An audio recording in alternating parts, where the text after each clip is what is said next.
একদম ইমান এটা হেৰি কৰি দিলে আচৰিত দেই এইটো কি বন্ধ কৰিছে ন এটা 2-3 ঘণ্টাৰ ভিতৰত নিগনিয়ে ত্ৰিপালখন নতুন ত্ৰিপালখন ফুটা কৰি পেলাই কাটি পেলাই মস্ত নিগনিটো ইয়াত সোমাই গৈছে এতিয়া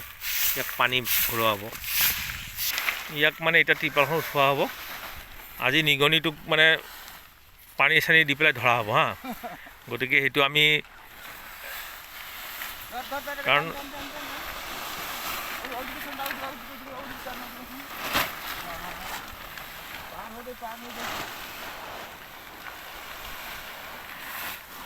ধানখিনি অনা থোৱা মোটামুটি 2-2.5 ঘণ্টাৰ ভিতৰতে এনেধৰণে মানে গাঁতটো খান্দি থোৱা হৈছে এতিয়া পানী ঢালা হ'ব ইয়াক গতিকে কেনেধৰণে নিগনি উদ্ধাৰ কৰা হয় সেইটো দেখাব বিচাৰিছোঁ নিগনি মাৰিবৰ কাৰণে পানী অনা হৈছে আজি নিগনিটো উলিয়াব লাগিব পথাৰখনত এই ধৰণৰ মানে এন্দুৰে বহুত নষ্ট কৰে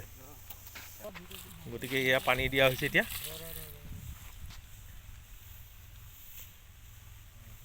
ই ওলাই আহিব নিজে নিজে চাওকচোন আমি কি ধৰণে